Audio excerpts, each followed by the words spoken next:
Well, hello there. My name is Ian, and welcome to my YouTube channel. So today I am joined by my good friend Mike Vieira from Life and Surround, and we're going to talk about this brand new 2026 box set of Rush's Grace Under Pressure, with a specific, I would say, focus on the Atmos mix. But we're also going to touch upon the new 2026 remaster by Sean Magee. We're going to talk about Terry Brown's 2026 stereo remix, and we might even discuss the concert a little bit, although in-depth discussion of the concert may have to wait for a later date. We'll get to that in just a second. But off the bat, I thought it would be worthwhile to inform people that we have very differing opinions on this Dolby Atmos mix from Richard Chycki. I watched your video, and I agreed with many of your points, but I still find myself kind of 50-50 on this mix specifically. And if I were to sum up my opinion in one brief sentence, I think this would be it. I think that the placement of the instruments is solid. It's maybe not the most adventurous of placement. You don't have things kind of rotating around you or hard pans or anything like that. Although I do find that when the mix calls for it, it does open up. And I'm sure we'll get into details like the drums on red lenses. I think that's maybe maybe the shining moment of this mix. But I think the specific thing that bothers me about it, well, two areas that specifically bother me about it. Number one, the EQ. I find the EQ to be very brash and harsh, especially on the snare drum, and some of the electronic percussion that Neil's bringing in. And I'm not a big fan of the use of reverb and delay. Like there's a delay that's kind of uniformly applied to all of Geddy Lee's vocals across the album. And there's something about it that, I don't know. I find it monotonous. I find it kind of, it doesn't fit with the time period of the album for me. And then, so I guess I could just say that my criticisms come down to those two areas, the EQ choices and some of the reverb and delay, especially on the vocals and also on the guitars. So Mike, what are your impressions? I mean, beyond what you said, of course, in your video. So my first reaction was in response to the streaming Atmos, and now I've had a chance to listen losslessly from a friend's copy, and my opinion of the Atmos mix has only improved. Is that right? My one critique from the streaming version was that sometimes the kick drum got lost, and fortunately, with the higher definition available from Blu-ray, that is no longer the case. I don't really have an issue with the EQ as presented here. And then you had said also about the vocal echoes. Now, I wonder, some fans have commented with respect to the Terry Brown remix, how he also has delay that isn't really discernible from the original mix, whether some of these effects are baked in, and now that parts are spread out, you're just hearing the vocal with more articulation, or if this is really a stylistic choice from Mr. Chycki. And then again, with respect to Mr. Brown, if those were baked in, or if maybe they were missing from the master tapes and they had to supply their own effects. Yeah. It could go either way with this one. Yeah, that's an interesting point. I had wondered if they were baked in. I didn't listen closely enough to Terry Brown's mix compared to Chycki's Atmos mix to tell you if the effects were the same. To me, the quality of Geddy's voice sounded very different on the Chycki mix versus Terry Brown's mix. And I guess we're already going to get into talking about Terry Brown's mix off the bat here, just in terms of comparison. But to me, the vocals on Terry's mix have a very mid-rangey quality to them. And at times they almost even sound like they're coming through like a distortion box. We're not talking about 21st century Schizoid Man level distortion, but just like a mild distortion box. And that struck me as really odd. But the word that I was looking for to talk about the delay effects was anachronistic. I was really grabbing toward that word, but that's almost what it strikes me as. And if it were just on distant early warning, I think I would be forgiving of it, because you can hear a little bit of delay on the original mix. Right. It's pulled way back, but it is there. Yeah, and it's emphasized on lines like Red Alert.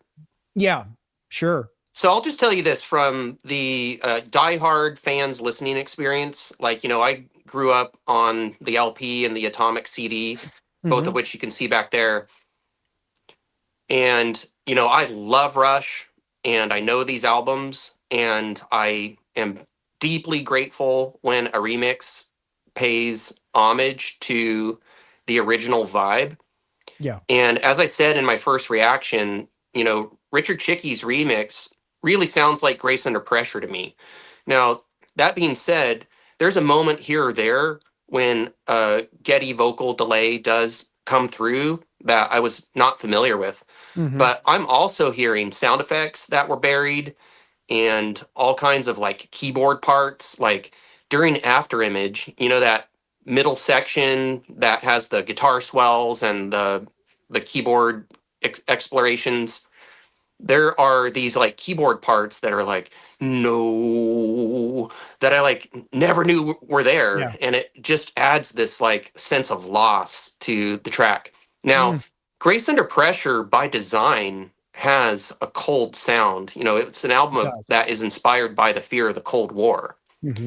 And so, and it could be a difference in the way our rooms are presenting this mix to us. And I also tend to not be an audiophile. Something sounds satisfying to me and I enjoy it, or I don't. And I know that you're more in the audio engineering world. Yeah. And so, just from like the listening perspective, I definitely occasionally put on multi-channel mixes that sound bad to me in terms of panning or in terms of EQ. For instance, like if somebody doubled the vocal and it's 6 dB too loud, so it's not like I never notice sound quality. Yeah. But I'm just saying that from the listening perspective, and I had Richard Chycki's Atmos remix blasting in my room, few dB above reference, and no paint peeled off the walls. Now, what are you hearing in the EQ that's dissatisfying? My brain is filling in the gaps, saying that maybe it's a little you said brash, right? Yeah, it's bright. And I mean, it's mostly the snare drum. But I'm also hearing it in the cymbals. The cymbals kind of have a washiness to me. And I should give you full disclosure here. I've been off YouTube for a month and a half because I've been mixing a record. I know, man. I missed you. I missed you too. I mean, I don't like YouTubing as much without you, man. I feel the same, totally. Yeah, I've been in this particular headspace of EQ, compression, reverb. So I'm particularly sensitive to it at the moment. But I should say that it's maybe not what I would have done or what I would have wanted, or even what I was used to hearing from the original mix. Now, folks should probably know that, Peter Henderson was the producer on this record. But if you read Geddy Lee's book, My Effin' Life, he talks about how difficult this album was to make. It was one of the top 3 most difficult albums of their career, along with Hemispheres and the one on your cap there, Counterparts. But he said that the main issue was that Peter Henderson was a fantastic engineer, but he ended up giving the band a case of option fatigue, because he was just turning in all these different versions of the mixes that were just slightly different. He was making them record things again and again and again, but he never said the important magic words, "Hey guys, I think we got it. This is really good." He wasn't able to take that control. So the point of this is the band produced it themselves for the most part, and I believe they may have mixed it for the most part themselves. And Geddy even mentions in the book that when it went to mastering with Bob Ludwig, that he noticed that his bass frequencies were missing. So even in the original mix, they were trying to bring back some of that brittleness. I do hear in Chycki's new mix added warmth. There are many things in this mix that I do like and I do appreciate quite a bit. One of them being what you said, like being able to hear parts that I've never noticed before. I swear I hear bass pedals on, what is it? The Enemy Within. It might even be the Body Electric. I'm thinking of. There's one section where Geddy's not playing bass guitar; it's all pedals. I've never noticed that before. After Image, probably, maybe Between the Wheels. It could be any of them. I know for a fact that the bass only appears about 2/3 of the way through the song on Between the Wheels, like just during the guitar solo. So yeah, it could be any of them, but I did notice more bass pedals. I noticed more sound effects in certain songs. Red Lenses, I think, is the standout track in Atmos. This even warmed me in listening to it, because I could hear so much detail in what Neil was doing in those those really intricate drum parts. And some of this is, I think that the synths have been pulled back a little bit in this particular track, and it maybe that reveals more of it. Another example, and I know I'm rambling here already, but the ending of again, the track The Enemy Within, where they're playing that kind of reggae beat, and there's like a counter melody underneath of it. I don't know if it's keyboards, I don't know if it's guitar. That pokes through. That pokes through at the end, particularly. Yeah, right. And now that I hear like it, I can't syncopated in a very odd way. Yeah, and but it's super cool. Yeah, it is. And I guess all this is to say that even though I am disappointed in this mix in many ways, it's like a 5 out of 10 for me. Even though I still enjoy the music, the music is enough, I think, to me to make it worth listening to, because the songs here, this is one of Rush's best records, and they're absolutely at the top of their game with their playing and their writing here. This is my second favorite Rush record, and I went into it with some trepidation. I definitely didn't want my memory of it tarnished in any way. And I can just tell you, in my home theater room, this Atmos mix is a beast, especially losslessly. We get the bottom end definition that is what I believe is warming up this album for you. Yeah. We no longer have a lack of bass. And, I think Richard Chycki's choices to bring Alex forward in the room to join the power trio, drums, bass, guitar, Geddy's vocal, and he uses the back half of the room primarily for the keyboards, I think was the right call here. I'm not sure I would agree that the keyboards are really de-emphasized. Maybe a hair, but in one song. Okay, yeah, you were saying Red Lenses. Yeah, and it's funny because the online debate right now about Terry Brown's remixes, like, people are gaga over boosting the guitars and diminishing the keyboards. I've never really felt like Gup was overly keyboard centric to begin with. No. This is like Rush, heavily influenced by the Police. And, it's later on, Power Windows and Hold Your Fire, when they just go full Duran Duran and then finally rock Sept. And, for me, Grace Under Pressure, it's always sounded a bit anemic, but I never really was bothered by the guitar keyboard balance. I think Grace Under Pressure has some of Alex Lifeson's most inventive rhythm and lead playing, and the same could be said for Signals. It's almost like when he was given the challenge to fit his guitars around so many thick keyboards that it just opened up a part of his brain. And I agree. So I really am a fan of the Atmos remix, and I sincerely feel for like anyone who throws it on with different expectations, or maybe when their playback system is presenting it differently for them. If you're disappointed in this mix, I would say I'm appointed. This delivered for me. It's my second favorite Rush album, and try as I would have to go in with like reasonable expectations, like if if this had been a botched job, I definitely would have been pretty pissed off.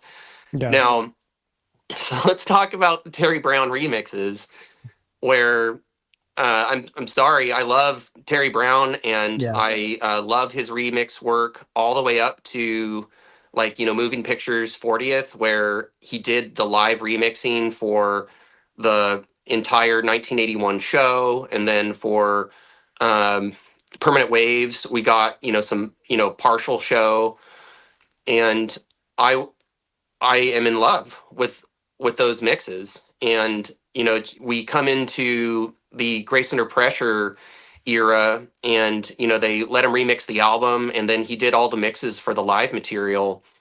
And it just makes me wonder if maybe he has some latent, undealt with anger or hatred Mm-hmm. about this album, since Rush went a different direction.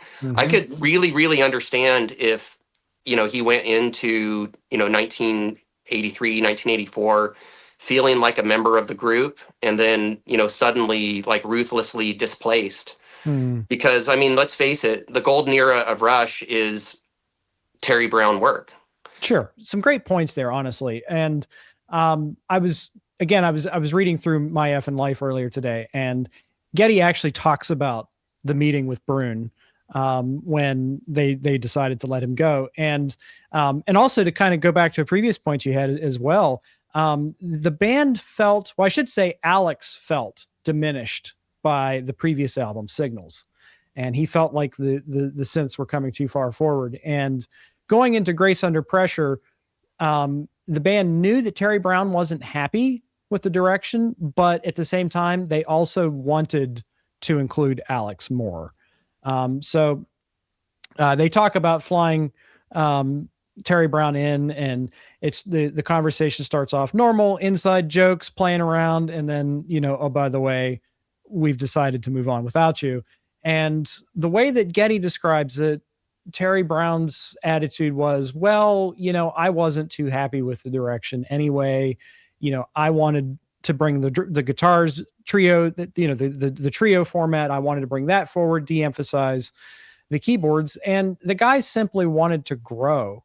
Now, when it comes to Peter Henderson, he was admittedly their B choice.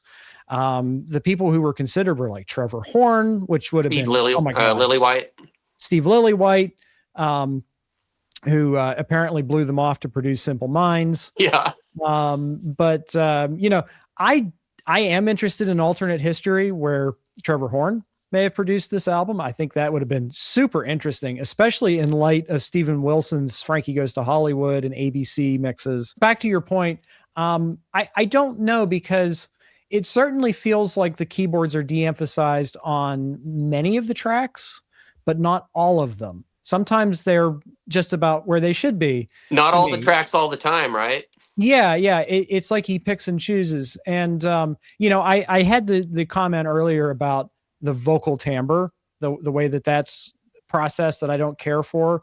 I also am of two minds about the drum sound on the Terry Brown remix, because on one hand, the drums are very upfront, but they're super processed, and they're processed like within an inch of their life, to the point where there's like no nuance. Like when you have that much detail in your face, that's what you risk losing, is the nuance of the performance. So it's like, on one hand, I appreciate that, because I want to hear more Neil. I want to hear those details. But on the other hand, it loses some of that magic to me of the Neil performance. Would you agree with that? I definitely do. And I would just go on to say that, my chief complaint with the remixes, both the studio album and the concert remixes, which seem to be approached very similarly, is that you have Alex hard panned left and Getty's bass panned right, and keyboards sometimes squashed almost to like a mono sound on the right. Yeah. And occasionally they get a bit more of a stereo spread, but it just seems like an ill-advised way to approach the album. Yeah. And that's why I was wondering if, he just went into it with kind of maybe like skewed emotional state where it was just like, I can understand the draw to hear this album with guitars forward Yeah. and keyboards de-emphasized, more of a balanced perspective. But I just feel like the pendulum swung into just crazy town. Yeah. And on that point where we get a more guitar forward presentation, a problem with that is that I believe Alex laid down guitar tone that was really thinned out to leave a lot of room for the Support. keyboards. And the Support the way keys. that his guitar has body in the original Henderson presentation is through reverbs. Yeah. And Terry Brown's presentation is much, much drier. And so you get this like really loud guitar that has no body. Yeah, sure. And then the keyboards are also just squashed into like almost this like mono Yeah. presentation, and they don't have body either. And I realized that that lets the vocal pop out and it lets the drums pop out more, but at too terrible of a cost to my ears. Now, I Yeah. do appreciate the listens that I've given through from like a science experiment point of view. But in terms of, pleasant listening, I'm going to have to go with the Sean Magee 2015 mastering, which is oddly similar to the 2026 mastering. And, I have long said that, I experienced Sean Magee's 2015 masterings first through HD tracks downloads, Yeah. right? And my gold standard has always been, for these original Rush recordings from like the LP era, would be either the LP or the Atomic CD. Yeah. And Sean Magee's 2015 is just so close to both, Mm-hmm. while just enhancing bass a little bit, removing that anemic quality where folks that are interested in checking out this new deluxe set, I think the value is really in the Sean Magee mastering, which they're calling 2026 here, and then in the Richard Chycki multi-channel Yeah. mixes. As for the concert, the way that they recut it and the audio for it just leaves a lot to be desired, in my humble opinion. So I'm Yeah. gonna be spinning my DVD from the Replay X3 set. Which I brought for show and Yeah, tell because I right thought it might there. come up. Yeah. Bam. Yeah, and they Um, also released each of those DVDs as standalones, by the way. oh, did they? Hmm. Yeah, I wasn't aware of that. So, man, you made so many great points there. And, I just one comment, and then I do want to talk about, both McGee's master as well as the concert and the cluster that it is. Um, but, so my criticism a lot of times of Chycki's Atmos mix is the heavy use of reverb on the guitars. And to me, this really sticks out on a song like Kid Gloves, where, yeah, the original had some reverb, but now it's like super saturated. And again, to my ears, it's not 1984 character reverb, it's 2026 character reverb. But it's an interesting point, though, that you made, that Terry Brown's mix would go more for dry, like almost too far in the other direction. Now, I can sympathize with you in the sense that over the years, if Richard Chycki has a chink in his armor, it's going to be his use of reverbs. Yeah. It is a common criticism that it feels like a bit too much for Yeah. people. And again, that could be how it's presenting in their rooms. Like maybe Sure. some people have more of a live room, and I might have more of like a moderate or a deadened room. Yeah. Yeah. But I guess I'll just wrap up the discussion on Terry's mix by saying that I think what people expected was a 1970s style approach to his mix, but aside from the weird panning, which is almost like 60s, it's almost like late 60s to have the bass all the way on the right side or something like that. Right. Aside from that, it comes off as too modernized to me.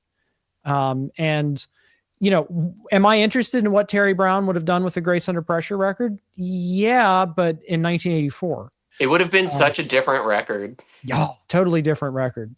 But would I be morbidly curious to hear what that sound like? Sure. Same, sure, yeah. And just like really, I was morbidly curious to hear what it sounded like now. But I'll just make my comments about Magee's master brief. But I'll say that I've been impressed with his work across the board.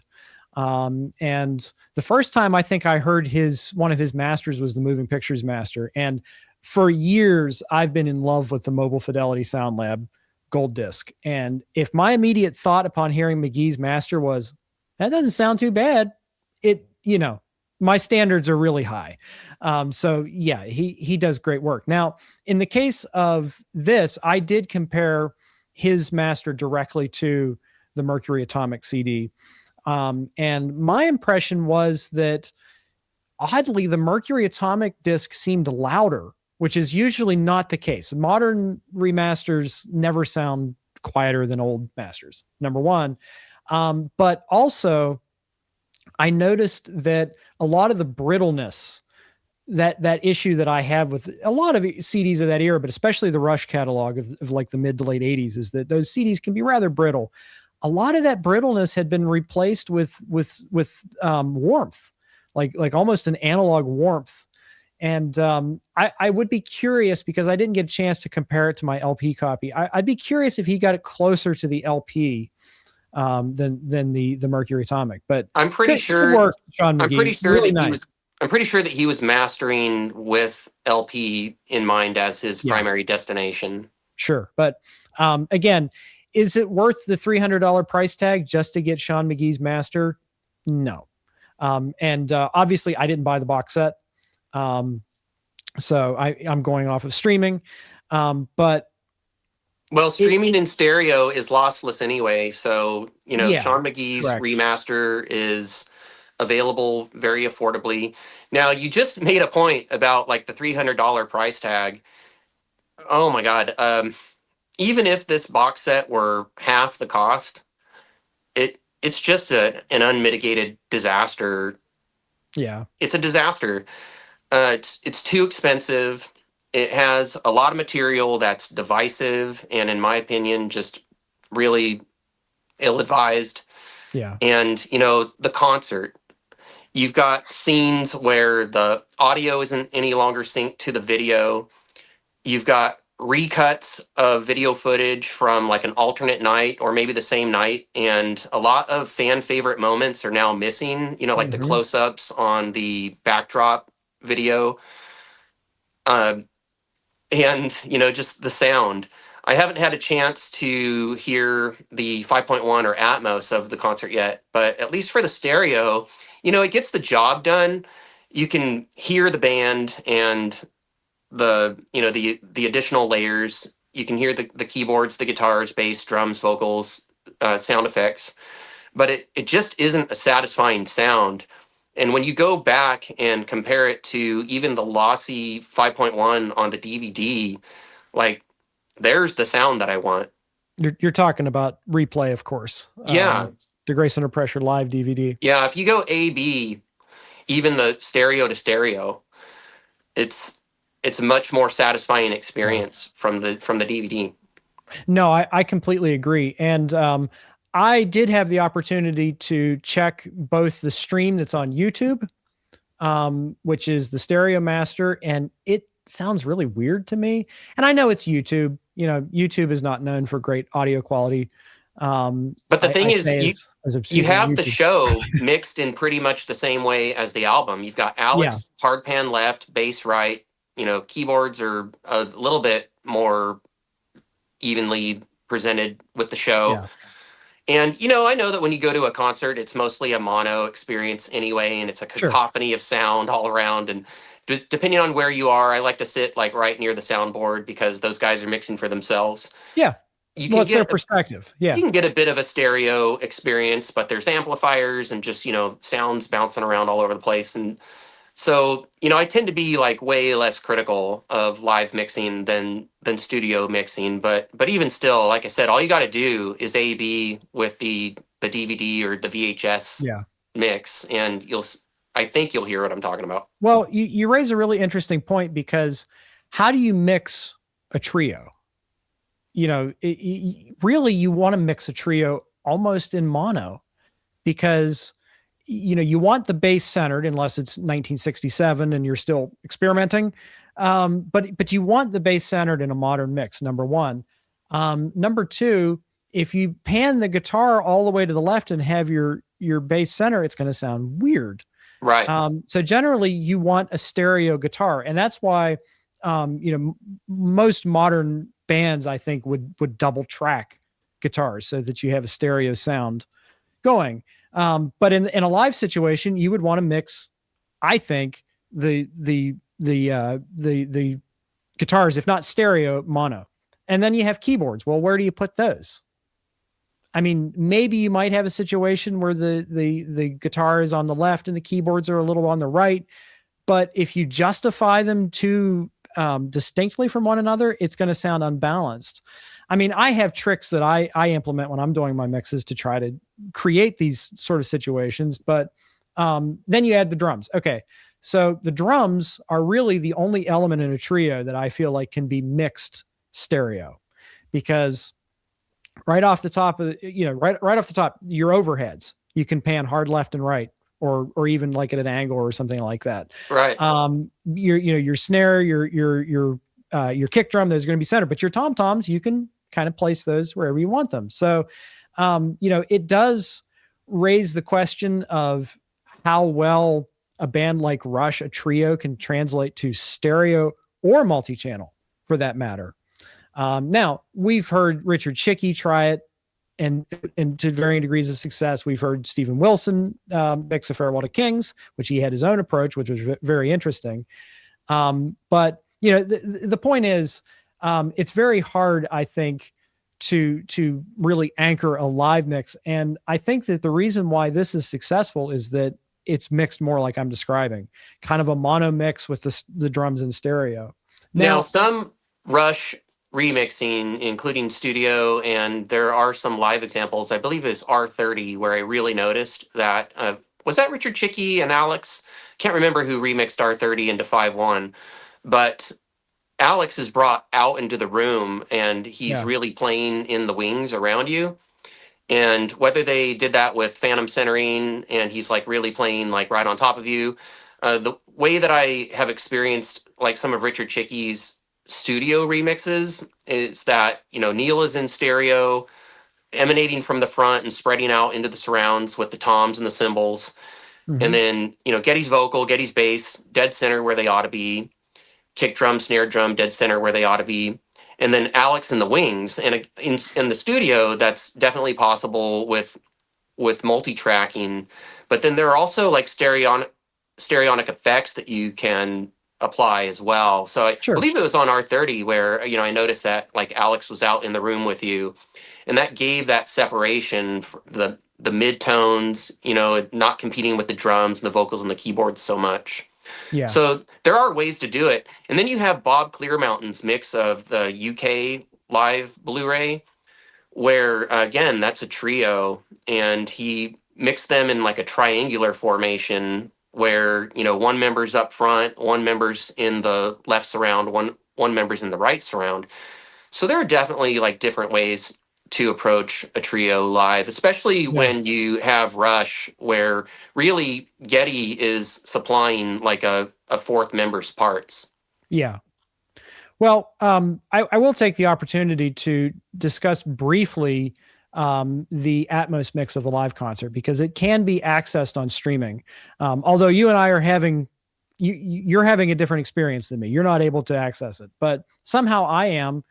And what I noticed is the positioning is almost identical to the stereo mix, with Alex hard left, the bass on the right. Keyboards sound like maybe they're in the heights, which is kind of an interesting experience.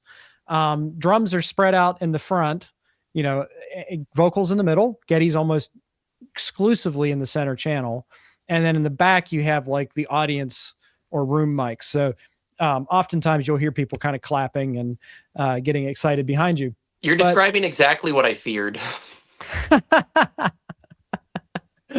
Well, so I will say that fidelity wise, I'm much happier with the way that the Dolby Atmos mix sounds versus the stereo mix that's on YouTube. Yeah. Because while we do have these kind of dramatic panning situations going on, which isn't the most anchored experience, it to my ear tonally sounds a lot better. Now, I do detect maybe a little bit of manipulation of Getty's vocal notes. Are you hearing this as much as I am? It's really hard to say because we're getting different takes. Yeah. From the original cut. The 1984 show was heavily truncated for VHS back in the day. So it's really hard to say, but I gotta tell you this. If auto-tune is tastefully applied Sure. to You don't materials notice it. such, Queen One, people accused the engineers of running some auto-tune on Freddie's vocals. Hey, it's transparent to me, and the harmonies and the melodies are there. I've really long wondered if somebody could do a remix of Live After Death by Iron Maiden, where Bruce Dickinson really hadn't learned to sing live across a whole tour by that Yeah. point, and his voice was just trashed by the time they recorded that album, and he's flat as F for a lot of that show. And so I've really wondered, like, if at some point somebody could do a remix of that, and I would like gladly like back them applying some auto tune to that mess. Yeah. So I'm not a purist. Sure. When Neither you am get I. it, when you get a chance to go and remix something, if like you're putting your name on a remix and you're putting out material that has some out of tune vocals and it's just going to make you sound bad, I can sympathize with that. Yeah. No, and it's not a criticism either. It's just that I detected like just a touch of artificiality to Getty's vocal delivery. Okay. And, for all I know, he's been using autotune for years. I mean, decades at this point. It's possible. It's been around. And, the point that you were kind of making is that if autotune is used well, you don't notice it. And I would say that the vast majority of people wouldn't notice it. But it's just something that when I took my ear and poked it right in front of my center channel, I was like, oh, Getty kind of sounds like he's been tuned. Interesting. That T-Pain effect. Yeah. Now, again, we are being somewhat critical here, but I have to say that I still enjoyed the experience of watching and listening to this concert because it's Rush. Yeah. And the performances are great. And like I said, even in stereo, Terry Brown's live mix gets the job done. Yeah, it and does. When you have the addition of, red lenses with the Neil drum solo, the body electric. Oh my God, man. Talk about one of my favorite Rush songs ever. And that really reminds me of a point that I wanted to make. One reason why Grace Under Pressure is my second favorite Rush album is that it is one of Rush's most emotional albums.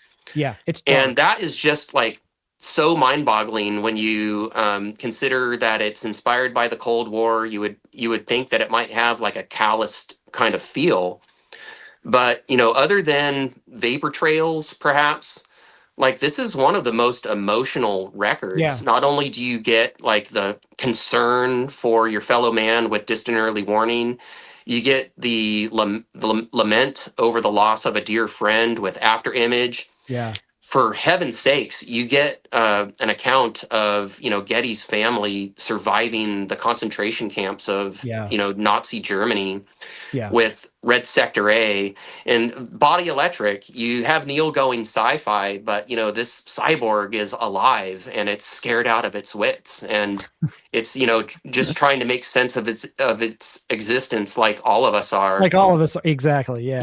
And Kid Gloves, doesn't really let up emotionally all that much, and then Between the Wheels. Oh my God, man, that for ages has been one of my favorite Rush songs. Even Yeah. back when Grace Under Pressure sounded a bit anemic, the songwriting still came through with those super duper dissonant, keyboard riffs.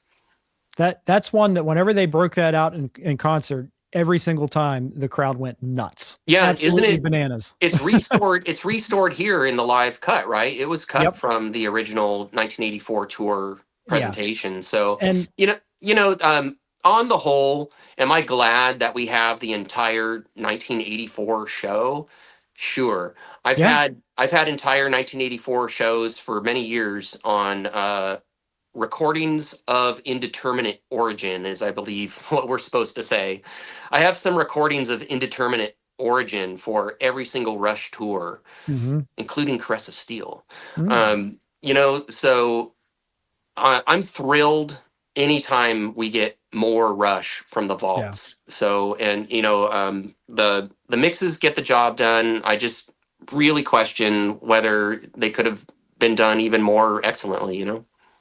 Yeah, that's sort of how I feel, because at the end of the day, this is still an enjoyable set, and it reminded me of why I love Rush in a way, and it deepened my appreciation for this album. Even though I wasn't 100% on board with the presentation all the time, hearing these various different perspectives on the mix, from the original to Terry Brown's to Richard Chycki's, I was able to hear details and things in the mix that I'd never noticed before. And again, it just deepens my appreciation for this album. And like you said, it's a very dark album. So it's like, you mentioned Red Sector A. That's one that absolutely guts me every time I listen to it. There are just lines in that destroy me emotionally. And For my father and my brother, it's too that's the late, one. but I must help my mother stand up straight. Yeah. Fuck, man. Like, Yeah, right. And so the point is, this isn't a record that I especially reach for often. It's kind of like the Final Cut by Pink Floyd, where it's like, I love that album, and I know not everybody does. I love that record. we'll talk Final Cut sometime. I love it. I put it on every Armistice Day. Oh, nice. I love it, but it's not like I want to listen to it for pleasure all the time kind of album. And it's the same with Grace Under Pressure. It doesn't have, it lacks the fun spirit of a lot of other Rush records, like say Moving Pictures. I mean, aside from a song like Red Lenses, which is, I feel is kind of playful. It is. But for the most part, this album is very weighty topic wise. So it was nice to get a chance to look at it more closely, because I have to admit, I do avoid it in a way. So it's always nice to get a chance to look at it more closely. So I guess it comes to the point in the video where we offer our recommendation. And my recommendation is conditionally yes. If you're a fan of the record, go stream it. What are your thoughts, Mike? So the box set apparently is not selling very well. So if you do want to own it physically, I would wait for the inevitable crash in pricing. Yes. I might snag a copy for myself when it dips below $100. Yeah, that would be reasonable. Yeah. Mm-hmm. Yeah, I'd really love to be able to access the Blu-ray whenever I wish, instead of borrowing from a friend. As far as the the digital version is concerned, you can at least watch the show in stereo with commercials on YouTube, because Rush put it up on their official account. Yeah. And then as far as the material that's available, like from Apple Music, from Spotify, it's well worth checking out. Even the Terry Brown remixes, as much as, I found them disappointing personally, like I still am grateful that I had a chance to listen to them. There's some stuff that pops out and grabs your attention that never did. And I'm always going to appreciate that with Rush. Again, I consider it, more of like a science experiment than something that I will really return to and keep in rotation. Now, that Sean Magee remaster is another thing entirely. That in stereo, in my opinion, is the way to experience Grace Under Pressure. Yeah. And like you said, it's mastered very gently, and it's mastered with an appropriate amount of bass, given what was there in the mixdown, and Richard Chycki's Atmos mix is available streaming if your AVR is up for that. And so what you're really missing is the 5.1 if that's how you roll. Yeah. So on the whole, I would say the box set is a swing and a miss, and I hope that doesn't entail bad things for a Power Windows set or a Hold Your Fire set. I cannot swear to this, but I'm pretty sure we're gonna get Atmos remixes for the entire Mercury Records era. Yeah. And so the albums that I'm really looking forward to, with some added warmth and hopefully some balls, would be Power Windows and Hold Your Fire. Me too. Yeah, those are the two I'm most excited for as well. Now, real quick, we should talk about accessing these Atmos mixes on streaming because, and we were talking about this briefly before we started, but at first, if you logged on to Apple Music and tried to stream the 2026 remaster, now I'm talking about Sean Magee's master from 11 years ago. Yeah. If you played that, it played back in stereo, and you had to go to a separate album art that was labeled 2026 remaster or something weird and nondescriptive like that to actually access the Atmos. Now, I noticed when I went to go stream it the other day that if you access the box set now, again, the labeled 2026 remastered by Sean Magee, what I hear is Richard Chycki's Atmos mix. So now you can actually play the Atmos mix from the deluxe edition album on iTunes. Confused yet? Yeah. I'm super confused. I last streamed the Atmos about a week ago. So what I can tell you at the time, there are 3 versions of Grace Under Pressure up on Apple Music. Yeah. The one that had the Atmos mix was the one that was simply labeled remaster. Grace Under Pressure, parentheses, remaster. That had the Atmos mix. And the remaster 2026 was stereo. Yep. And then for the deluxe set, it was entirely stereo.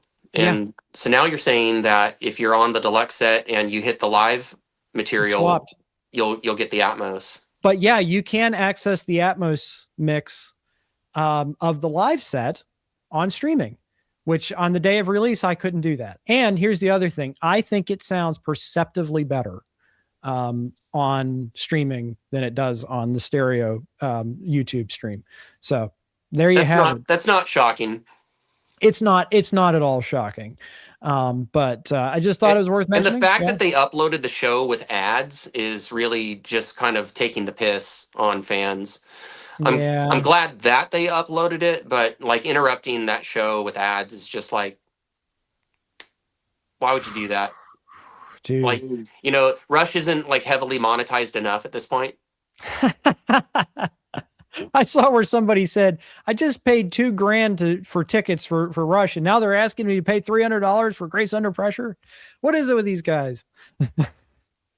Now, Rush don't have control over the music catalog anymore. They don't. Yeah. So don't blame them. Mm-hmm. No, don't blame them. Because inevitably those are the comments that we're going to get is that Geddy and Alex are so greedy. Don't blame them. They're not the greedy ones here. I mean, honestly, I think those guys have done plenty for us. They deserve a comfortable retirement. And if I had the money to spend on this thing, I would gladly spend it. I'm not complaining necessarily about the price. I think that when I say that it's not worth it for what you get.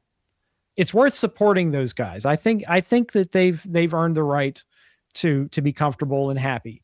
Okay, so let's talk about, for the folks that light their fireplace with $100 bills and, $300 on a box set that isn't like, completely packed with value is like, feels good for them. Let's talk about the artwork for a second. Oh, no. Because, dude, in general, the redone artwork for these 40th anniversary sets has just been like at best a novelty.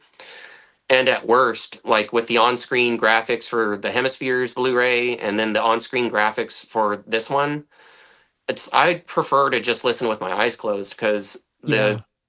I'm just not really digging the deluxe set artwork. Pretty much, No. pretty much at large. You know, Yeah. occasionally there's something that might be slightly compelling, but uh, And I hate to say this because I did look into it, and evidently Hugh Syme did um, create these works, the cover as well as the films that run when you're playing the audio back, and you can yeah, see those films on YouTube if you're curious. And yeah, they're generally really tasteless and terrible, and kind of come across honestly. And I'm saying this as knowing that apparently Hugh Syme designed them, who's a wonderful, oh my god, wonderful designer. But the effect to me is like somebody just put the lyrics into an algorithm and this is what came out. It's like red lenses. There's a young boy and there's a older woman in bed. Is she dying? Is she dead? Is she sleeping? I with don't like know. this red circle floating around. Yeah, that looks like Hold Your Fire. And it's like there's something inherently disturbing about that you're like, what's going on? Hugh And Syme has put out some genius artwork, yeah, he and has. including some iconic Rush album covers, and not to mention some tasty keyboard work on 2112. Yeah. So again, it's like, with Terry Brown disappointing me with the remixes in this set, Hugh Syme is a bit of a hero for me. Yeah. And, to just kind of be subjected to these deluxe set, artworks is just, so I'm just talking about in terms of like the value for the physical set. Yeah. I don't think it's there, and it would have to tank well below $100 for me to Yeah. actually part with my hard-earned cash. This is the new box set from Zappa and Universal Records, Bongo Fury. Bongo Fury. Yeah, the 1975 live and studio hybrid album by Frank Zappa and the Mothers, featuring Captain Beefheart on vocals and occasional other things. So harmonica, other stuff. So the point, this box set includes 6 discs, and 5 of them are CDs. Disc 1 includes the original album plus bonus tracks. Disc 2 and 3 are live at the Armadillo World Headquarters, Austin, Texas, 20th of May. Disc 4 and 5 are the next night, the 21st of May. Both of those concerts, by the way, make up the Bongo Fury album. Okay, now, disc 6, you have the Blu-ray, which has the entire album mixed in Dolby Atmos by the wonderful Karma Auger and Eric Goebel, plus the bonus track, The Torture Never Stops, the original version with Captain Beefheart on lead vocals, which is phenomenal. Also, we get 2 of Frank's early 90s 6-channel surround sound mixes. That plus this great box and liner notes, and guess how much it costs? Maybe $60. $65. Okay. This is a great box set because the live mixes here by Craig Parker Adams, I mean, he is just one of the most trustworthy engineers in the business, in my opinion, because he's done nothing but stellar work for the past decade or so with the Zappa family. And, Joe Travers does a wonderful job compiling all this stuff and the liner notes and the photos. The point is, this sort of thing can be done on a decent pricing scale and content-wise be just impeccable. I mean, this is the stuff of dreams for me. I've dreamed of having one Zappa and Beefheart show. Joe gave us 2. Yeah, Anyway, there are that's my spiel. definitely reissue series that seem to nail the value aspect. Jethro Tull, Frank Zappa. Now, I'm a little bit selective about the Zappa reissues just because the material is, I'm still working on it, in terms of, acquired taste and accessibility. But I've gone in for most of them, and I agree, the value is certainly there. And the Atmos remix team, they seem to just really have their finger on it. Yep. Very adventurous mix, but hey, I'm going to be talking about this soon. So Now it's your turn, folks. If you've been watching this, which I mean, we've been going almost an hour, so thanks for sticking with us. If you have any thoughts on these mixes, if you've had the opportunity to stream them, or even if you bought the thing, let us know in the comments below your impressions. What are your opinions on Richard Chycki's mix versus the Sean Magee remaster versus Terry Brown's remix? Do you have a favorite? What are your thoughts on the show, the presentation, the stereo versus the Atmos mix? We'd love interaction. You can also, if you're interested in us talking more in depth about the concert, because I think, Mike, you still need to hear the Atmos version of that. If that's something that interests you, please do let us know. And as usual, I'd love to encourage you to subscribe to both of our channels. So this is an official collaboration between my channel and Mike's Life and Surround channel. So go ahead and down to the bottom of the video and just make sure you're subscribed to both of us. Because if your analytics are anything like mine, like 60% of my viewers aren't subscribed. Yeah, if I could twist your arm into adding my Mike Vieira channel as well, because we're talking a lot of stereo. Sure. Yeah, I appreciate it.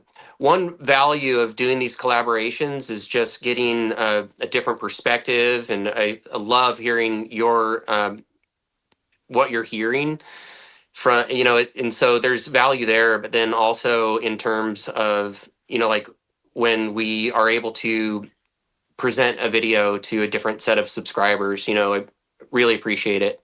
Yeah, and I do as well. I also enjoy having the opportunity to have a healthy discussion and disagree at the same time. I think that's That's the first time that thing. we've like really truly disagreed, other than like, finer points of whether something was a dB too loud or something. So I think it still turned out pretty amicably.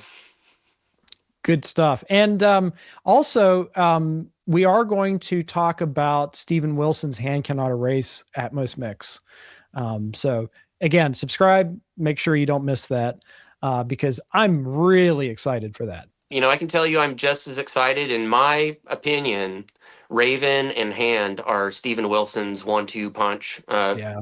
So far, I don't think he's topped either one.